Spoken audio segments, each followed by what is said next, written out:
You're listening to Changing Reality. Changing Reality, where we bend reality all across the world. Only on WQHS Radio. So, hi everyone, my name is Harsha and welcome to Changing Reality. So, it's been an amazing week since our last episode, since we last saw you.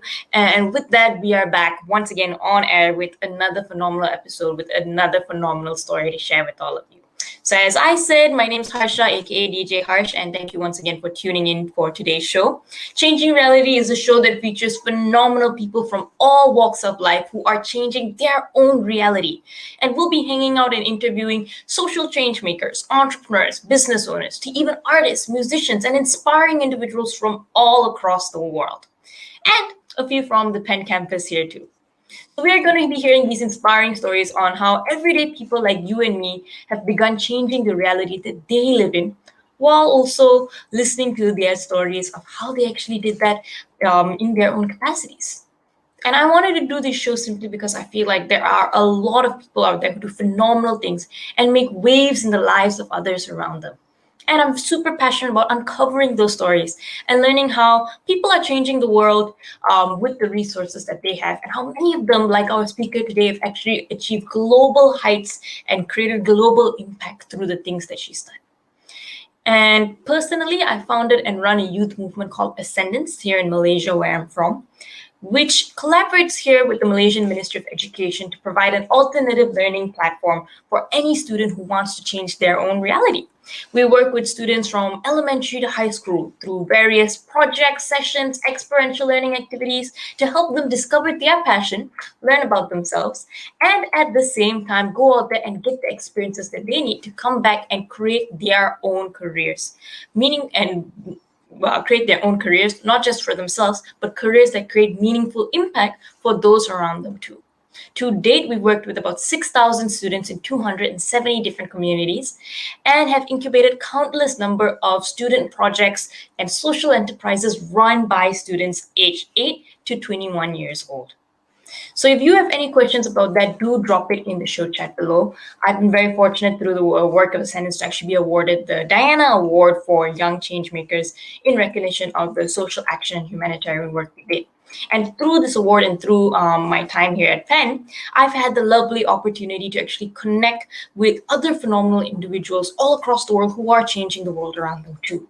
And today we're meeting another fellow award winner from the Diana Award, who is an unstoppable force in creating a better world for all of us.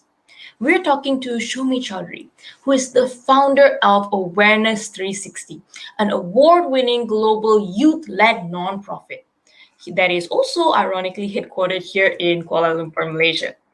So her startup actually empowers young people in over 23 different countries to do community service projects that are in line with the United Nations Sustainable Development Goals, or the SDGs.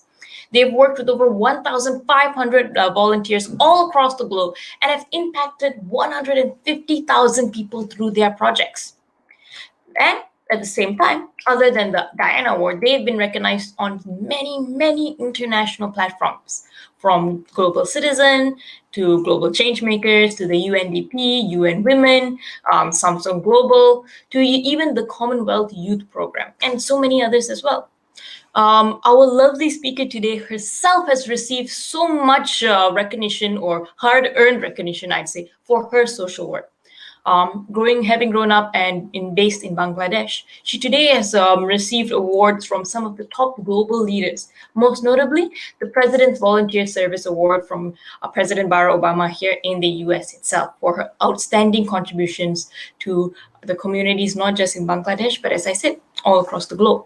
She's also currently running for the Asia representative of our Commonwealth Youth Council. So we'll hear a little bit about that later and why she's the perfect person to represent all of us here in Asia. But for now, without further ado, I'd like to invite Shomy on the screen so that we can hear her amazing story from herself. So Shomy, welcome on the show. Hi, Harsha. I hope you can hear me okay. Yeah, loud and clear. Awesome. Thank you so much, Harsha, for the lovely introduction and for inviting me to your show today. It's great to be here. Thank you so much. How are you feeling? I'm feeling very good, very excited to speak to you. I haven't slept all night. I was working, and it's 8 a.m. in my time. But I'm still feeling very energized and excited to talk to you. Oh, thank you so much. My apologies on your lack of sleep. I Oh think no, that just shows how hard you work, and I think you should no, be it's just a inspired to very do that. overwhelming, a busy week. But yeah, I'm very happy to be here, and thank you again for having me. How are you Thank you so feeling? How much. are you doing? Good. I did sleep for a few hours. It's 10 a.m. here in Malaysia, so I'm a little bit better. And I think I'm just really excited to hear your story. For all of you watching, Shomi's actually been someone who's personally inspired me to work a little bit harder and to push the limits wherever I can, because I just feel like she's someone who just really cares and does whatever she can in so many different capacities. So I think a lot of people have been so excited to meet you. When we sent out the RSVP form to get in questions, there were so many individuals who responded. A lot of them are watching today. I think many of them stalked you on Instagram and told me a little bit about your story and how amazed they were. So be careful, Shomi. But other than that, I think with the introduction, with the many things that we'll uncover in this session, a lot of people have this question: how did you even start all of this? Where did all of this even begin? I know you gave a TEDx talk at the University Putra Malaysia called "Finding Your Passion in Something That Bothers You," and this was all the way in 2018. But your journey actually starts way before that, right? So, Yeah, how did you yeah. actually begin? You are a leading figure in the water, sanitation, and hygiene field. But Sure. where did it start? Well, thank you for the question, Harsha. Well, my whole volunteering work journey started quite early on. So I was about 13 years old when I started doing volunteering work in my country. So right now I'm 26 years old. So it's been over 13 years. And my initial inspiration was from my dad. So my father works at he's a Rotarian. So I grew up seeing him doing different kinds of community service work. So I have like photos of, like us going to events together, doing stuff together. So I guess that is where my initial inspiration came from. That's And yeah, and on the other hand, my mom used to be a very good singer, and she was a culture enthusiast, and she would like me to do different kinds of stuff and get me enrolled into like music school, dance school, art and craft, like too many things really. So in my school life I have done pretty much like from debate to drama to science fair. I was like an all-rounder kind of student. I used to do everything.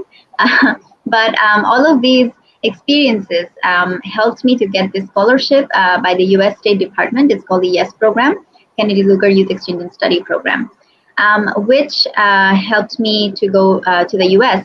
So under that program, I went to Michigan to do my final year of high school, my senior year of high school, as an exchange student. So while I was there in Michigan, that is really where my community service went to a bigger or a larger extent, I would say, because when I was back home doing community service, it was sort of, at the time it wasn't really, I might sound too old right now, but back in the days it wasn't as common. So people would still have a mindset where they would think volunteering is sort of a waste of time and all you should do is study and make sure you get good grades. But when I went to the US, that is where I found that people really take volunteering or community service as a very important part of their life, of their lifestyle.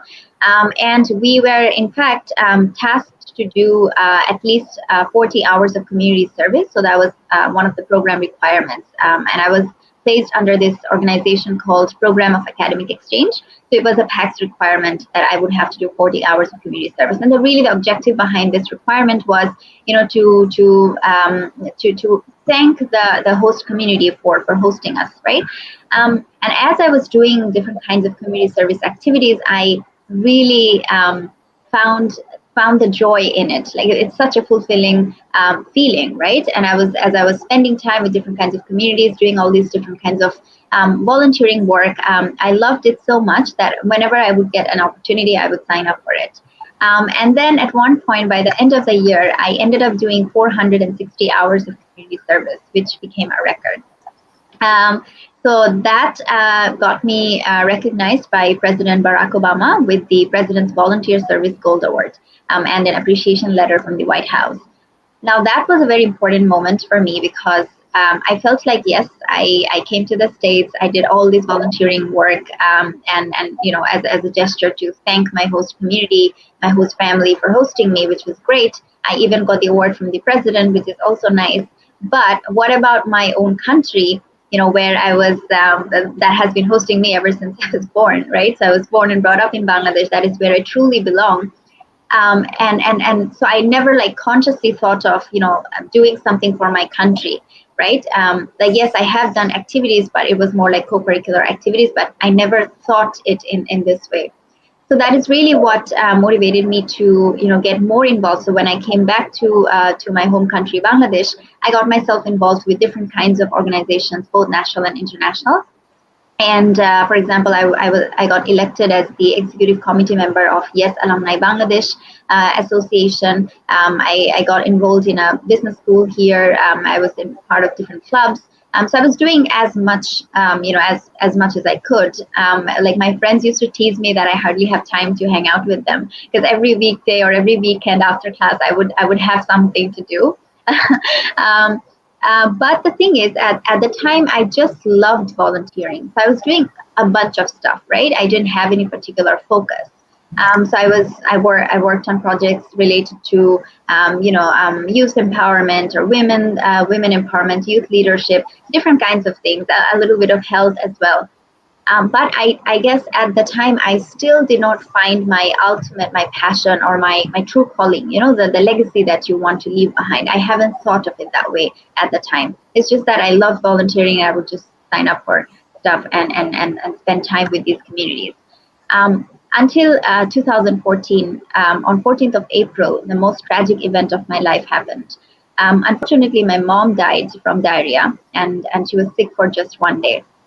And 14th of April actually it's the Bengali New Year's Day, and it's the biggest festival of the country. And this day is extra special for our family, or used to be extra special for our family, because this is the day when my dad met my mom for the first time many years ago. And we as a family love celebrating this kind of days, so this one was extra special.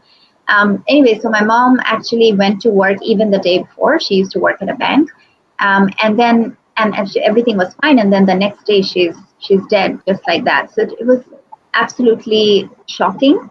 And obviously, for obvious reasons, we were devastated. Myself, my entire family. I just could not accept the fact that someone can actually die from diarrhea. Yes, we hear about statistics here and there, but I guess it hits you hard when it's someone close to you. And for me, it was the most important person in my life.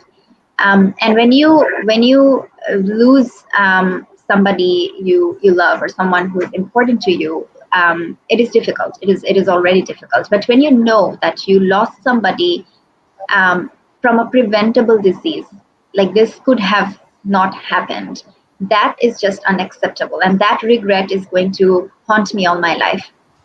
And I was obviously going through a lot, and I figured that my mom is actually a very tiny part of a huge statistic, a very staggering one.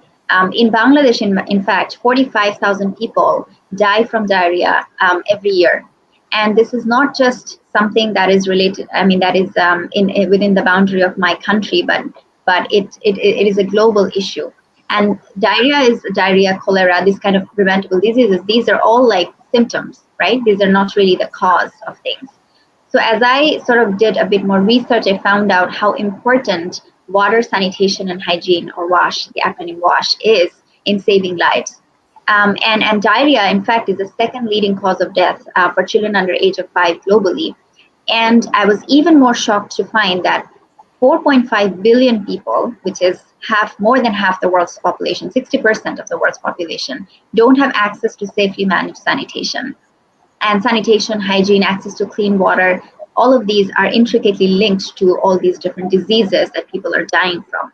And at the time, I was going through a lot, and I felt like it it's sort of like COVID-19, it's not enough that you yourself are safe. Your surrounding people around you also have to be safe. And the wash case is similar to COVID-19. Myself, like I come from an educated background, from a good family.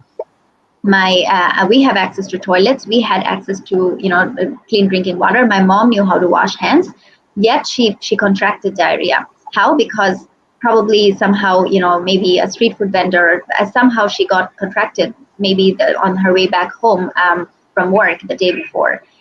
And she, in fact, on the note of how that day was very special, she actually did shopping for all of us, the entire family, my dad, my sister, my grandparents, except for her.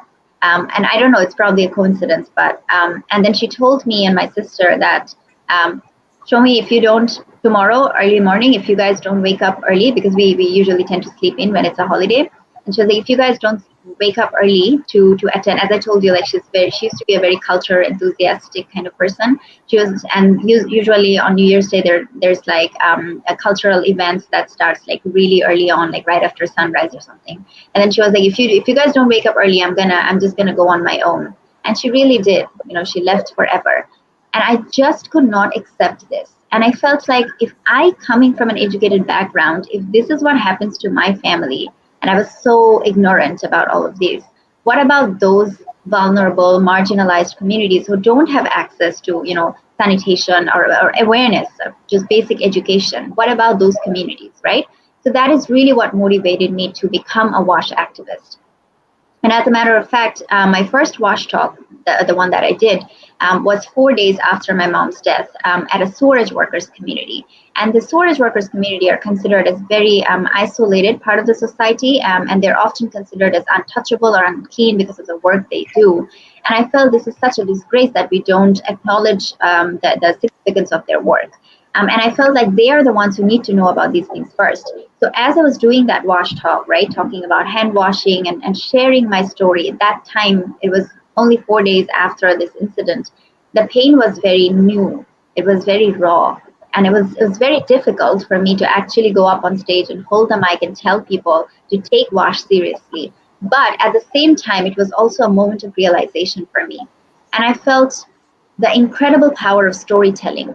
Because when I tell you a huge number, usually people can't connect to statistics that much, right? But when I share one story, a personal story of a mother, a daughter, it's easier for people to connect to it. It's easier for people to place themselves in other people's position, in other person's position, and probably you'll think of your mom or your daughter or your dad or somebody you love, right? And then when you sort of zoom out and see the macro situation, how this exact same story times 4.5 billion people, that is when you truly understand the gravity, the magnitude of the problem. So I realized that incredible power of storytelling, as well as the potential impact that I could bring through these WASH talks, which is why I decided that, no, this is really what my passion is. And that is why, as you mentioned, that in my TEDx talk, I mentioned, find your passion in what bothers you, because usually we tend to connect passion with something good, but we can also find our passion in something that is bad, something that hurts you, something that makes you angry or bothers you so much that you won't rant about it, but you will also take action. So that is really what I did, and that is how, sort of in an unplanned way, I came into the water, sanitation, and hygiene space, and I continued my activism ever since. Okay, thank you for sharing, and I think I speak for the whole audience when I offer my condolences. And it's very inspiring that you got to work immediately after that. You tackle the problem at the root cause itself. And one of the quotes that I found from you actually in one of your many media features is you actually mentioned on how you went about hooking these communities to start with. And you said these people, they are working with sewage and are completely cut off from the rest of the world, even though they are situated in the middle of town. And they are the ones who need to know about sanitation and hygiene first. And that's why you chose them as the location for your first WASH talk.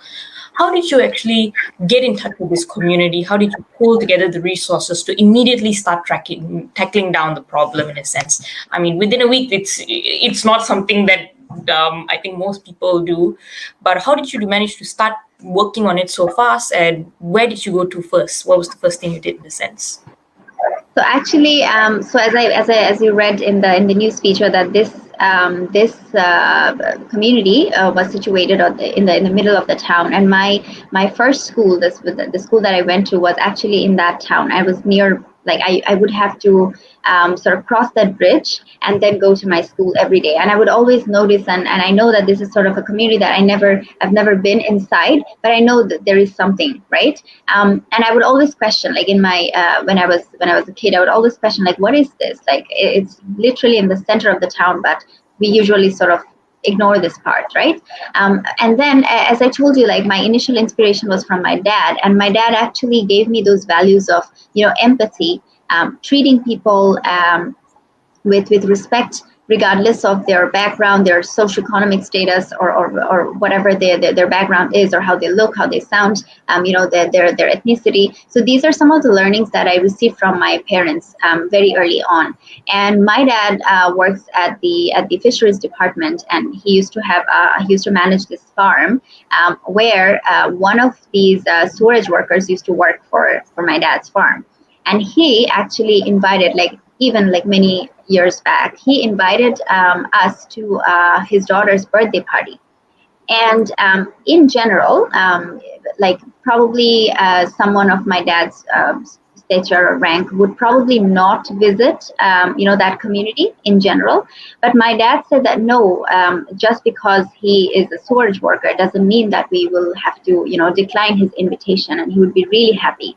And he happens to be the first boss who actually visited his house. And then he was really happy when we visited his community, his daughter's birthday party. And that was the first time that my dad, my entire family, my mom, my dad, we went.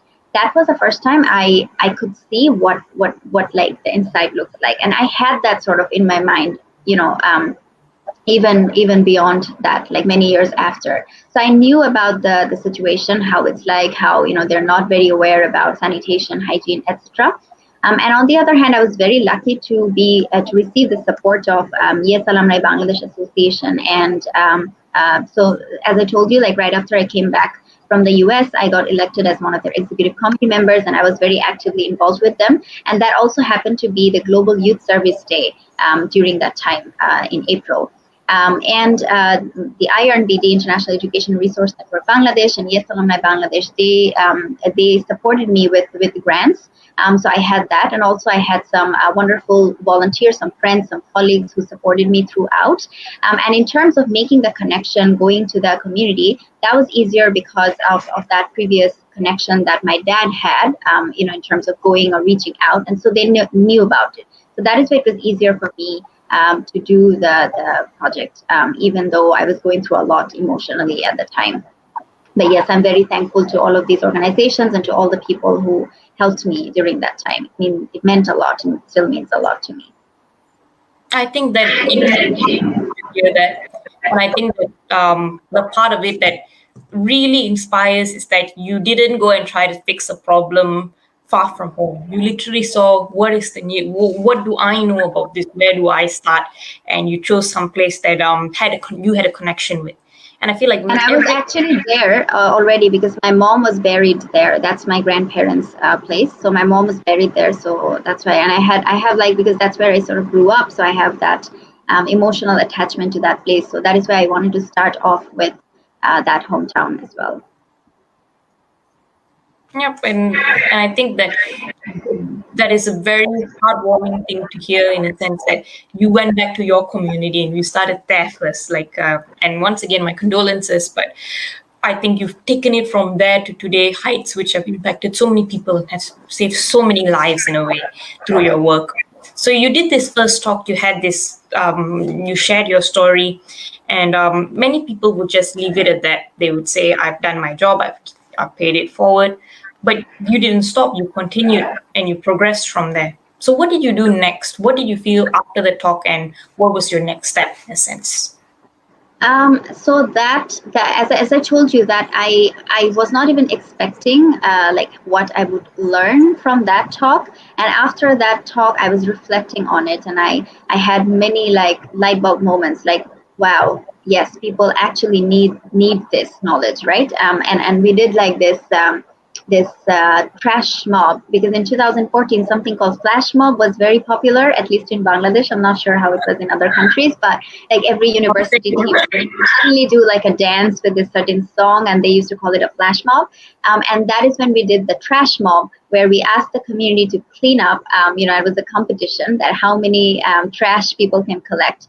So we divided them into different families, and they were collecting trash, and the before and after pictures were very remarkably different. And it also got them thinking that, wow, we actually can make our communities clean in like an hour, right? And then we gave some prize money to the winning family, and the winner was actually a very young boy. I think he was about 9 years old or something. And he and his mom, and his mom is blind. So we gave him the money, and we asked him, like, what would you do with this money? And he said, I'm going to take my mom to the doctor. And all of these like little moments or these little anecdotes, right? These things really affected me emotionally. I could realize once again how privileged I am, and also how important these WASH talks are. And I realized that there are so many other communities, not just this one, and I can't stop right there because it wouldn't be fair to these communities, because now I know that I have to do this. So which is really what motivated me to continue on and not just stop with that one WASH talk. And a few months down the line, I met my best friend, my now best friend in college. His name is Rizvi Arifin, who is my co-founder of Awareness 360. So we met, and he also was active in the volunteering space, and how WASH is my passion. For him, he was also passionate about WASH, but also about like mental health and child protection, things like that. Like he had like his own quality education, different other topics that he was passionate about. So this one day we were just having a very friendly conversation at this burger joint, and then we were talking about each other's passion, and then we were like, hey, you know what, like how you and I used to work in different like organizations or initiatives, we were involved in it, right? And then we sort of picked up skills from different events. Like I learned this from here, that from there, and through these experiences, years of experiences. And that is another reason why it was sort of easier for me to do that first project, and so early on, is because I didn't have to do everything from scratch. Like those skills I already had in me, because I started volunteering way back. It's just that I didn't have any particular passion. So all I did was I sort of, I used my skills, my experiences for that one direction, like towards that one direction, which is WASH. So I was talking to my friend, and we were like, maybe like just like you and me, there are other young people who also want to do stuff for their community. They also may have their own passion area, but maybe they don't know how to start, where to start. Like you and I have picked up things from here and there through these years of experiences, but maybe they haven't had this opportunity. So why not we build a platform where we will get all these young people who really want to do something, and we will give them those skills. So instead of imposing our passion on them, we wanted to teach them how to identify their own passion and help them build their own social action projects. So instead of feeding them ready-made fish, we want to teach them how to fish. So that is really how, from a very friendly conversation in a burger joint, we decided to co-create Awareness 360. And the reason why from the very beginning we had the name that was given, Awareness 360 by Rizvi, the reason behind, we wanted to raise awareness about different kinds of social issues and so go 360 degrees, so we wouldn't work on one particular issue only. And another thing is going global, so not just being centered around Bangladesh, for example. And the reason behind this is because both of us believe in global citizenship and intercultural understanding. We have met different people from different parts of the world, and we really felt the fun in meeting different people from other countries and learning about different cultures and traditions. And we wanted that, and we knew that there are issues which are common. We have different shared goals, shared problems. And if we could bring that platform, and where we can bring people from different countries together, young people can share each other's ideas and can work on projects together, or share their thoughts and collaborate on projects maybe. So with that mindset, we decided to start Awareness 360. Even though we started very small, just with a couple of people, along the line, we have, in the past 7 years, we've come a long way. And now we're working across 23 countries, We have empowered over 1,500 young people, and we don't just like arrange projects and say come volunteer, but we teach them how they can come up with their own projects, and how they can empower more young people to volunteer with them. So that was really the idea behind Awareness 360. So that is how it all kicked off. I think that's brilliant. I feel like you said the first part was a lot on how many of us, I feel, many people wait to find what they're passionate about and then they start, in a sense. You just started doing volunteerism. And then when you found the thing that you wanted to focus on, those skills that you already had from your prior experiences, enabled you to do it effectively, enabled you to actually grow in it. So it's kind of like you didn't wait for lightning to strike. You got to work, and then you made the most out of the opportunities you had. And when it came time to work in to promote water sanitation, you were able to excel in it because of those experiences. When you eventually came up with Awareness 360, you had the resources to carry it because of your prior experiences. And I think that that's brilliant, and more people need to hear that. And the second part of what you said that was very interesting is about, which is something that Ascendance believes completely, and we work with students to do as well, is getting people to become aware of what their passion is, what is the problem they want to tackle, and creating their own social project to take the reins, in a sense, and tackle that issue heads on. And I think that I love that you guys do this, and I love that you guys do this at such a global scale. But how did you even come about the methodology to trying it out? Like for Ascendance, it was completely through trial by fire and trial and error working with students. Did you guys have a similar experience, or did you reflect on your own experiences in coming up with this methodology? Yeah, I mean, in terms of methodology, definitely like the first 2 years, we have just done very small scale projects and, just trial and error sort of thing. We were not even very active on like social media.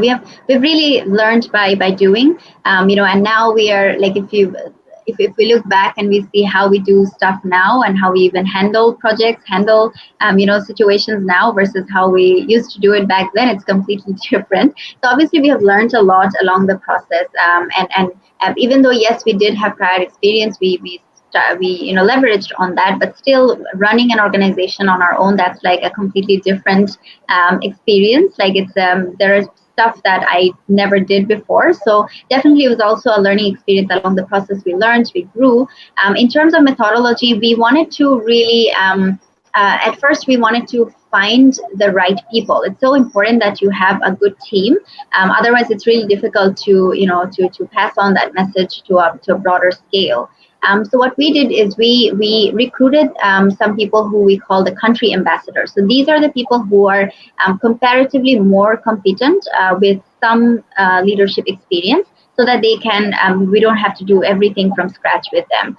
And then we sort of came up with like our organization follows a flat hierarchy system, and when it comes to like sharing ideas and all, but just for easier communication or easier management, we sort of had like pyramid system where we have at first the country ambassador, and then the country ambassador will work with a group of people who are called the core members, and then they would organize projects where volunteers can come and volunteer, gain some experience, and then they can also join as core members where they gain those skills to organize their own projects. So that is really how we worked. In terms of our projects, right, like for example, sanitation and hygiene projects, this is something we have been like continuously doing since the very beginning. It has been our focus area, but we used the SDG framework very extensively. So we basically give an overview of the SDGs to our members, and then they decide like, okay, which problem that they really want to solve. What is that one SDG target? Because usually what happens is, when we talk about SDG, yes, many people know about SDGs, but all they usually know is, okay, there are 17 sustainable development goals, but they don't really go deeper. Like, okay, for goal 6, there's 6.1, 2, 3, 4, ABCD, right? Like there are so many other subdivisions, targets and indicators. And how do we simplify those terms, so that we understand our role in contributing to the achievement of these SDGs? Because most of the time people think, oh, SDGs are all about like high level people, like world leaders and governments, UN, right? Like we usually don't understand how we also have a role to play in our everyday lives through our everyday actions. So that is really what we try to leverage on. So we try our members to understand their role in advocating for these SDGs, and then they choose which SDG. They don't have to do and like change the entire world at once. It is not possible. So we encourage people to start small, but starting immediately. That is what we emphasize on. So they have been working on climate change, on quality education, raising fund, for example, to pay for some underprivileged school children who were dropouts, paid for their entire school year fee. They did different fundraising events to do like menstrual hygiene workshops, human rights forum, different kinds of SDGs really that they were aligning their projects with.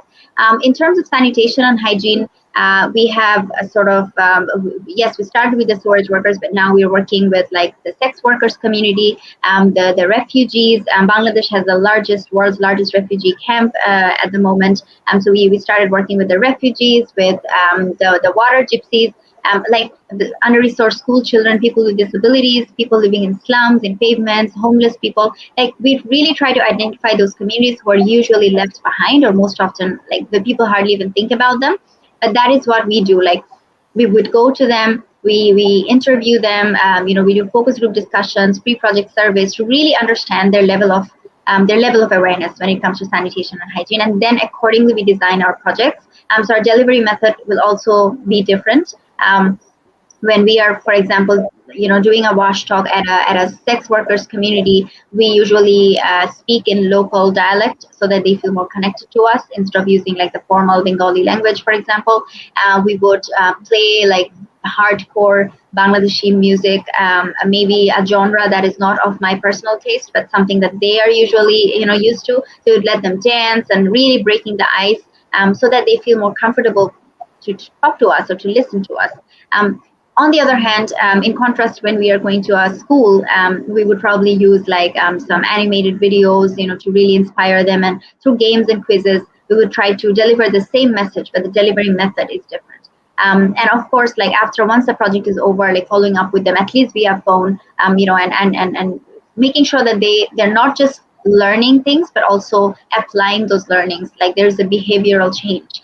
Because everyone pretty much knows it's important to wash hands, but how many of us do actually wash our hands following that 7 or 8 steps technique while we are washing our hands, right? So that is the thing that we are ultimately trying to achieve. And we also try to create a value for wash, where we don't want people to just think of wash as something to invest on so that you don't die early or you don't get the diseases. It's way more than health. It's related to your economic development as well, because all these communities, right, they're in extreme poverty. They have to choose whether they will buy the next bar of soap or they will afford their next meal. That is the kind of communities that we're working with. So for them it is difficult, and shifting mindset is a long-term process, and it's difficult to make them understand why they should invest in a bar of soap, while maybe sacrificing a little bit on the meal part. It's really difficult for us even to tell them that, right? And which is why we're also trying to focus on the policy side of things. Yes, working at the grassroots level, trying to make them understand the true long-term economic impact of WASH, because it's proven by research, by WHO, in fact, is that if you invest $1 in sanitation and hygiene, the return is $4. So it's fourfold the return. The economic impact is huge. And it's because you'll be more productive as a nation. There will be reduced healthcare cost. So it's really good for them to help them come out of extreme poverty. So that is the value of WASH we're trying to create in these communities. On the other hand, we are taking these experiences at the grassroots level to the world leaders. When we meet like important people, the world leaders, the policymakers, the decision makers who are sort of controlling the investment in the WASH sector, we try to share our experience with them, trying to influence them to increase their investment in the sanitation and hygiene space globally, because currently the level of investment is not enough. We need 3 times more than the current level of investment in order to achieve the SDG 6 goal by 2030. So we are really lagging behind. So that is also on the other side, we're trying to sort of achieve, that really sharing our experiences, because these world leaders will probably never go to these communities to speak to them, and these communities will never get the chance to speak to these people, right? So that is where we come in and we try to become like we sort of try to build a bridge and share our experience and try to motivate them why they should prioritize WASH globally. I think that is people should follow that model of I feel like many times we try to approach things at the high level. We try to approach ministries, leaders, business owners who control most of these things without having done the grassroots work. And I feel like that kind of like puts us at a disadvantage. But the thing about you that I find so inspiring is you didn't wait for them to change. You went and made the change first, and then you went in a way hand in hand with the experiences you got from being on the ground with these communities, and you brought those experiences to them. As you said, I'm sure most of them can't really spend the time to go and visit each and every single community, but I feel like as citizens we have that capacity that we can connect these two things, I'd say. And recognizing our privilege and our ability to do that, I think gives us that opportunity to actually see that we can make a change. And I also loved your approach to kind of like localizing the things that you do, making sure that it's that the information itself is presented in a way that it's accessible, that is understandable for the communities that you're in. I feel like that is so important. So you go, number one, on the ground, make sure that they get it, that they can understand it in a way that's comprehensible to them, that they see the economic benefits of that, and then you take these experiences of the impact you've created and you go to a global stage, or you go to kind of like the people who are policymakers. And approaching this separate community, this, I wouldn't say community, but approaching the separate group of individuals who are the more affluent, who are the ones in charge of actually the economic sectors making changes and things like that, is a whole different ball game from approaching the communities that we work with. And I speak from experience in a sense. How did you go about even finding these people in charge? How do you go about holding them in a sense accountable and educating them about the issues and the lessons that you have seen, having known that they may not experience it at all in their lifetime in a way? How do you approach that? Right. I guess this is time when I start wearing my other hats, not just the Awareness 360 hat. So I'm very lucky and blessed to have been acknowledged or recognized with different international platforms who have that power or that influence. For example, Global Citizen is one. So I am the ambassador or the advocate, WASH advocate from Bangladesh for Global Citizen. And what Global Citizen does, it's an advocacy organization based in New York. And what they do is they connect people through the power of music, and they make sure that everyone, mass people, they're taking actions, asking for a demanding action from their minister. They can sign petitions, tweet to their minister, to their senator, whoever is relevant. So they take action, and then those petitions, for example, will be presented to that certain policy maker, decision maker, and say that, look, 60,000 people wanted this and that, right? So through that, for example, I had the opportunity to talk about and share my experience back in 2017, for example. That is one of the biggest speaking opportunities I've gotten, where I spoke about my experience of addressing a crowd of over 60,000 people in Central Park, New York.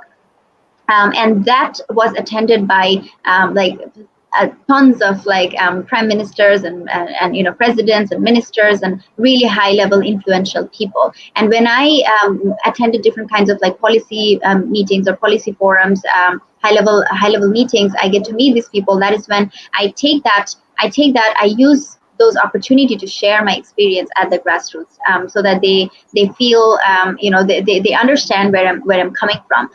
For example, in 2018, I was invited to Pakistan as the international election observer, as part of the Commonwealth Observer Group. So I was invited by the Secretary General of Commonwealth, Right Honorable Patricia Scotland.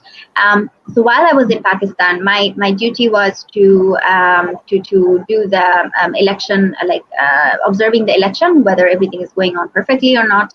And we were the team was divided into, we were deployed to different parts of Pakistan. So I was deployed to Faisalabad.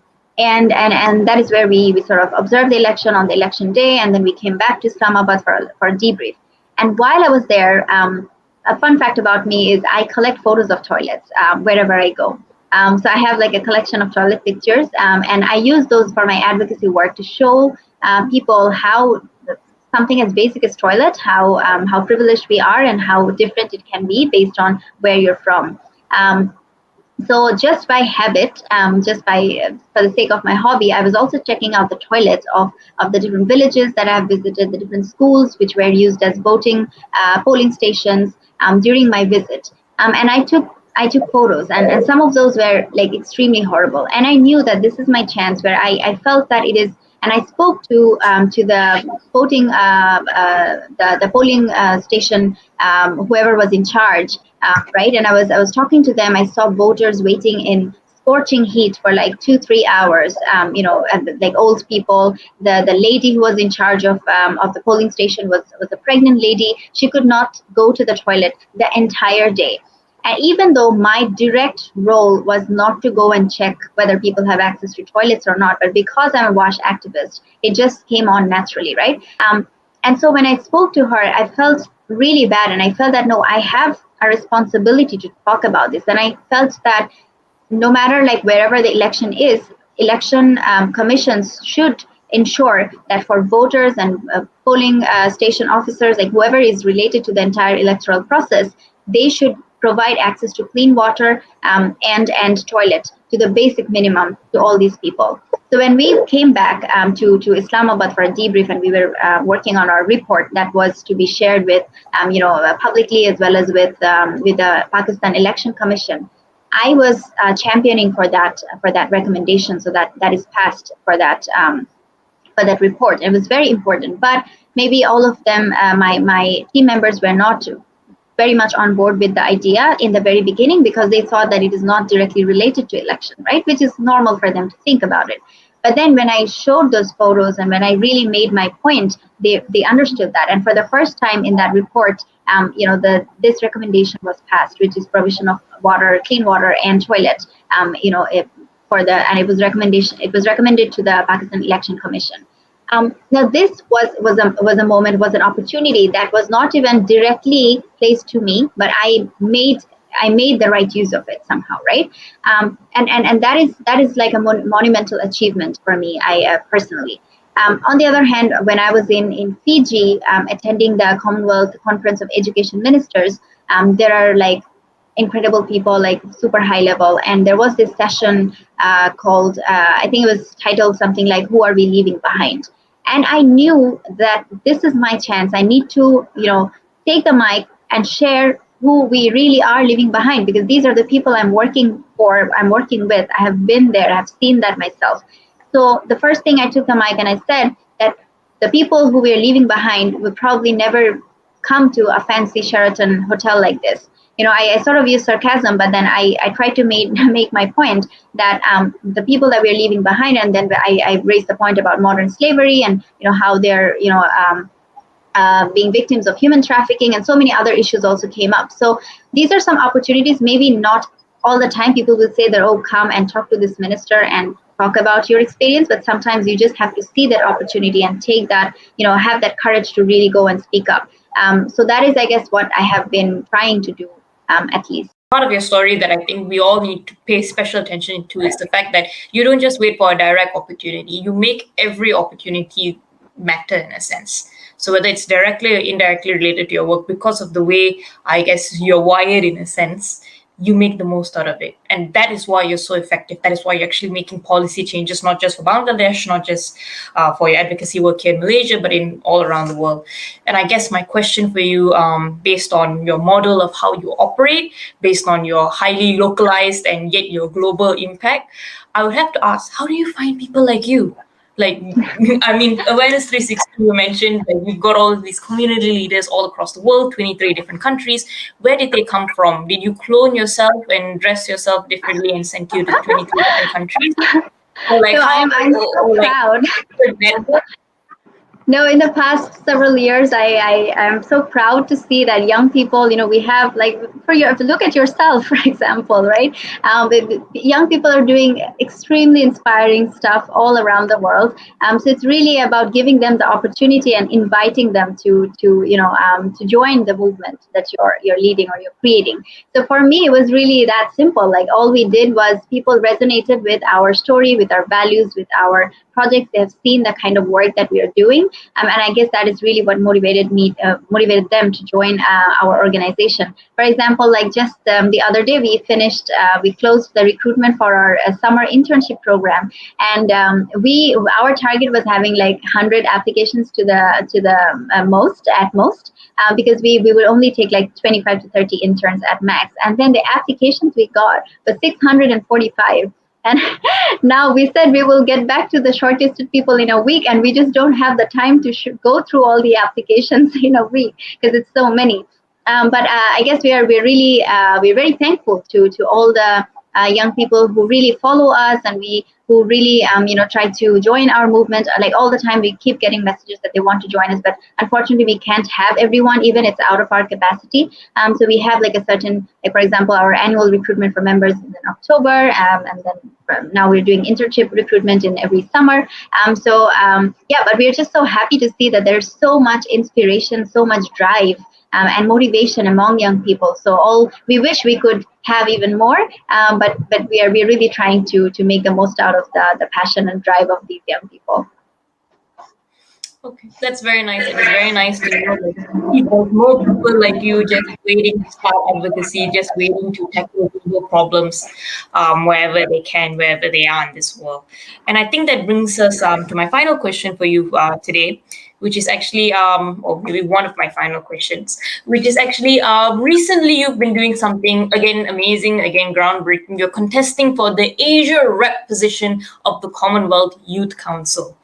And first of all, sub question: why don't you do enough? Shomy, don't you have enough like stress and partake with all of the different things you do? Now you're like, nope, I can still have more responsibility and change even more lives.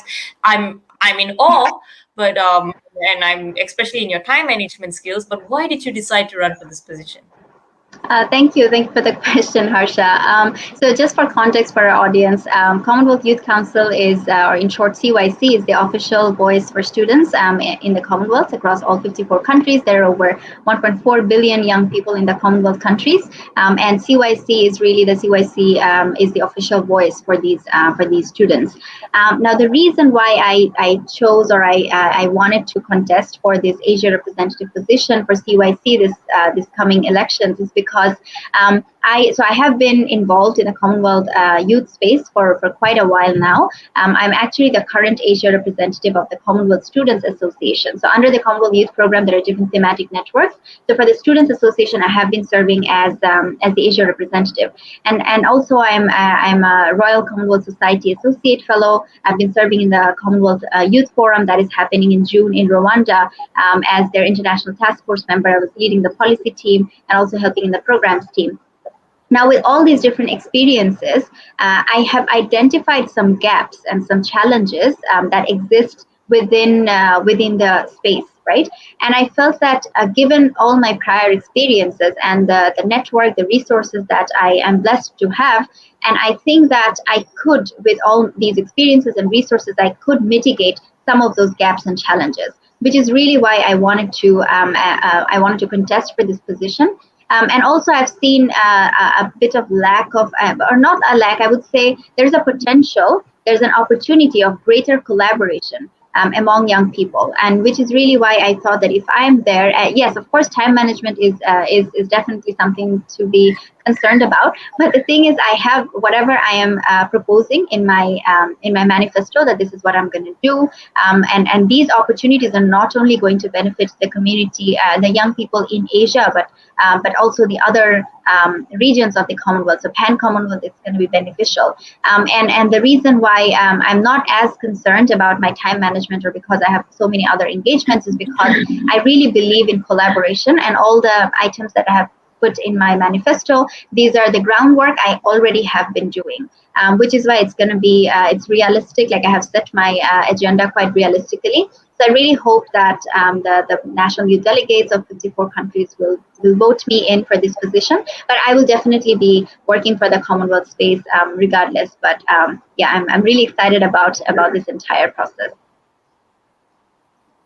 Well, you have my vote and my full confidence in Thank you. in making this happen. But final question. Tell us your vision. I'm going to assume that you've already won this seat and that you're already going out there and making changes. And how do you see using your role to actually create this global network, this, as you mentioned, pan-Commonwealth collaboration among all of us here who want to do something? So paint us the picture that we're subscribing to in a sense. My vision for the Commonwealth, are you talking in terms of the election question, or is it just in general? In general, what would you do with all okay, so I definitely, my vision for the Commonwealth is definitely a Commonwealth where young people's voice will be heard in terms of policy, in terms of representation. I really believe in meaningful engagement of youths at a local level, at a national level, and at a global level, regional and global level, and not in a tokenistic approach. And I also hope to see greater collaboration, less competition and more collaboration, because our resources are limited. We can only do so much. So there is no point in duplication of efforts. We all want to do something good. All of the young people, we have something, a good vision for our Commonwealth. So it's really time that we work together. I definitely want to see, or I envision a Commonwealth which there will be greater solidarity, because there is a clear lack of global solidarity in the world, especially after the pandemic. We have seen that, like people fighting over toilet papers, like, come on, right? I mean, there are so many different ways over vaccines. We're seeing all these inequality. So I really hope to see a more equal, not just Commonwealth, but in general. I want to see a greater, a better world in terms of fairness, in terms of equality, where girls and women won't be subject to violence. Everyone will have their rights, basic human rights such as sanitation, hygiene, clean water. These are like people will have the respect for each other. People will be more empathetic, and people will embrace the differences. The Commonwealth, the entire world, is so diverse, and we should really, instead of picking on each other's differences, we should see it as something beautiful, and we should embrace that differences and be more tolerant towards each other's differences and live more peacefully. So that is really the Commonwealth and the world that I envision. Okay, and we know you with your science at work will create this world for us. So thank you very much once again for the vision, for your lovely sharing here today, and thank you once again. I think that we have a lot of comments coming in about how they're very inspired, how they love the experiences that you share, and how their hearts and their salutes go out to you. So once again, where do we support? Where do we vote? What do we do, in a sense, for you? Well, to support me, I mean, you can follow, if you want to join Awareness 360 or just follow our work, feel free to, follow our social media pages. We are on Facebook, Instagram, LinkedIn, Twitter. We're pretty much everywhere. Feel free to check out our website, write to us if you have any idea, if you want to join us. And in terms of voting, that is not really open to public, unfortunately, but I do appreciate everyone's support, and of yours too, Harsha. So feel free to connect with me if you have anything to share or any question. I'd be more than happy to support. Okay. With that, I think we'll close our interview for today. Thank you once again, Shomy. You have been truly amazing to talk to. And thank you, Harsha. Have a lovely, an incredible time.